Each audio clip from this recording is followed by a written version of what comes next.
O Brasil nunca foi um país sério. E não sou eu quem tá dizendo isso pela primeira vez. A gente cresceu ouvindo essa frase, meio como uma piada, meio como um desabafo, e de tanto repetir, ela virou profecia autorrealizável. Mas o ponto é que para esse país começar a se levar a sério, ele precisa fazer algo que nunca teve coragem: declarar guerra. Guerra real, direta, formal e inegociável ao crime organizado. E quando eu digo guerra, não é força de expressão, é literalmente isso: uma ruptura com o status quo que funde um novo Brasil. Porque um país que tolera comandos paralelos, controlando territórios inteiros, impondo regras, matando e cobrando impostos, não é um país, é uma colônia do medo. Durante décadas, a gente foi empurrando esse problema com a barriga. O poder paralelo cresceu, evoluiu, se organizou e virou uma máquina bilionária que hoje negocia com políticos, se infiltra no judiciário, comanda áreas da polícia e ainda posa de vítima social quando necessário. O discurso de que o combate ao crime organizado precisa ser inteligente, sistemático e dialogado só serviu para manter tudo como está. E é aí que entra o ponto central. Ninguém nunca ousou tratar o crime organizado como ele realmente é: um inimigo militar da nação brasileira. Acabar com o crime organizado não é só uma questão de segurança pública, é uma questão existencial. Ou a gente elimina essa estrutura,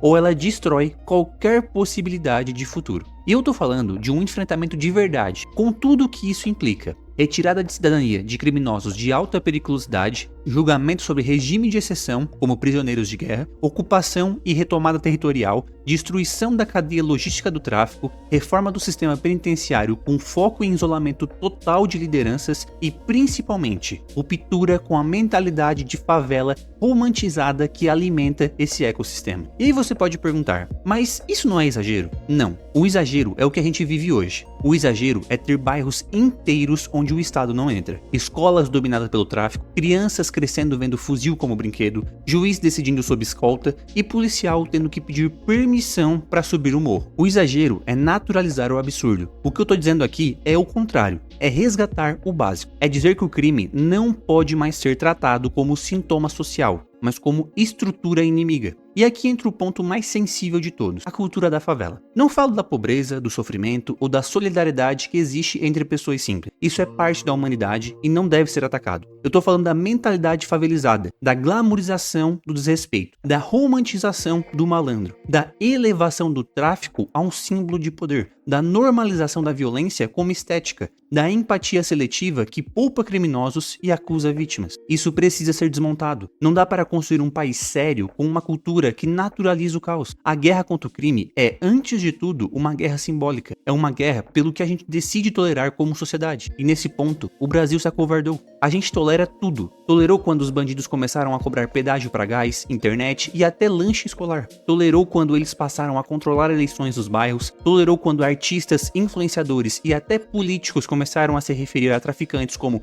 figuras complexas ou vítimas do sistema. Toleramos demais. E cada vez que a gente tolera, o crime avança mais um metro. Agora me diz, qual país no mundo cresceu sem derrotar seus inimigos internos primeiro? Os Estados Unidos só se tornaram o que são depois da Guerra Civil. A Alemanha moderna nasceu depois do colapso nazista. O Japão renasceu das cinzas após ser forçado a reconstruir toda a sua identidade nacional. E o Brasil? O Brasil nunca fez nada. A gente vive num eterno improviso institucional onde o crime, a corrupção e a impunidade são parte do jogo. Por isso, quando a gente fala em ato fundacional, não é devaneio romântico, é uma necessidade histórica, porque só uma ruptura profunda pode tirar a gente desse ciclo de autodestruição. E não vai ser com plano de segurança de gabinete, nem com campanha de paz nas comunidades, nem com aumento de viatura. Vai ser com decisão, vai ser com coragem, vai ser com enfrentamento de verdade. Porque ou o Brasil quebra o crime, ou o crime quebra o Brasil. E se isso assusta, deveria assustar. Porque o que a gente está lidando aqui não é uma questão política,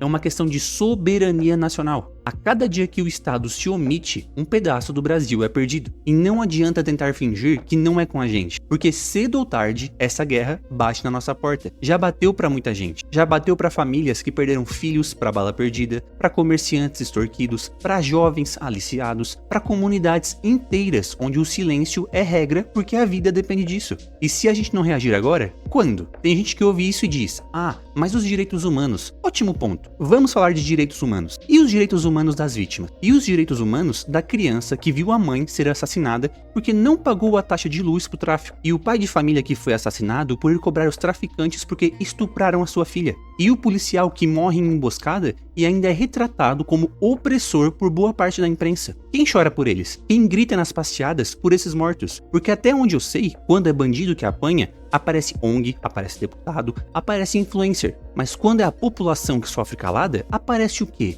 Indiferença. Essa hipocrisia é parte do problema. O Brasil virou o país onde a injustiça é politicamente correta, desde que tem uma boa narrativa por trás, desde que o criminoso tem uma estética que rende curtidas e engajamento, desde que o sangue derramado não mancha as páginas de quem paga o anúncio, desde que a dor seja longe do Leblon, longe da Faria Lima, longe de Brasília, longe de quem decide. Porque no fim das contas, o Brasil pobre é jogado no fogo cruzado e ainda é culpado por reclamar. Então, sim, é uma guerra. E não é só contra o traficante, é contra tudo o que sustenta o poder do tráfico. ONGs disfarçadas de projetos sociais, artistas que vendem romantismo criminoso, jornalistas que distorcem os fatos por militância e políticos que fingem que não veem porque precisam de voto ou de silêncio. A estrutura é muito mais ampla do que uma boca de fumo. O crime organizado é uma teia e para quebrar essa teia não adianta tesourinha de papel, tem que vir com a espada. E parte dessa espada é simbólica. A gente precisa enterrar a ideia de que o Brasil é só leveza, samba e malandragem. Isso acabou. Essa imagem destruiu nossa autoestima, apagou nossa identidade de povo sério e disciplinado. O brasileiro é forte, é trabalhador, é guerreiro, mas foi ensinado a rir da própria tragédia e a aceitar o caos como paisagem. Chega! A gente precisa ser o país que impõe respeito, o país que protege sua população com dureza, o país que escolheu ser adulto e não um adolescente eterno de bermuda, caipirinha e futebol. O tráfico precisa ser tratado como uma organização terrorista,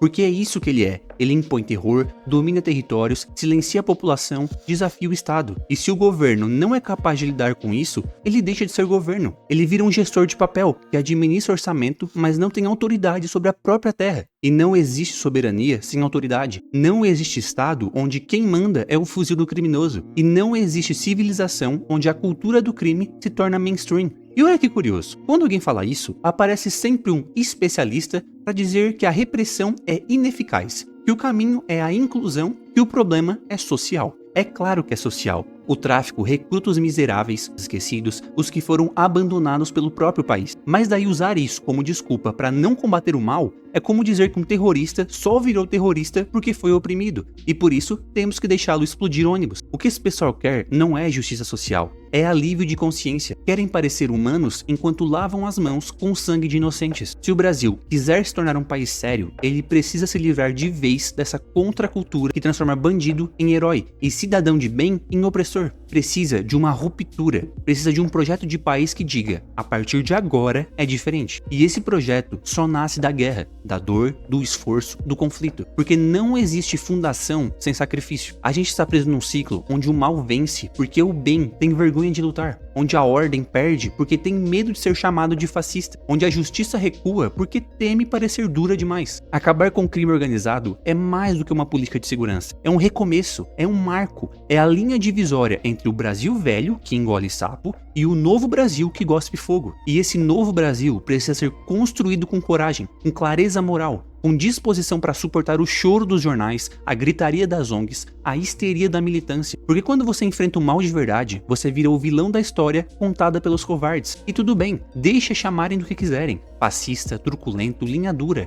Chamem, porque pior do que isso é ser cúmplice da destruição do próprio país por omissão. O Brasil só vai mudar quando entender que nenhuma democracia sobrevive cercada por favelas que funcionam como fortalezas inimigas. Nenhuma civilização prospera com narcos armando criança. Nenhuma sociedade se sustenta celebrando a malandragem como virtude. A hora da escolha chegou. Ou a gente reconstrói esse país a partir de uma ruptura com o crime total, dura, irreversível, ou a gente continua nesse espiral de degradação que já custou gerações inteiras. E não vai ter paz sem antes ter confronto. Não vai ter harmonia sem antes ter purificação. A paz vem depois da guerra, não antes. E a nossa guerra precisa começar agora, pelo bem do povo que ainda acredita, pelo bem do país que ainda é possível e pelo futuro que a gente se recusa a enterrar. Se você quiser aprender a criar um canal no YouTube e ganhar dinheiro em dólar direto da sua casa, vou deixar o link na descrição explicando como você pode fazer isso. E se quiser entender por que o Brasil precisa sofrer, assiste o vídeo que está aparecendo agora na tela.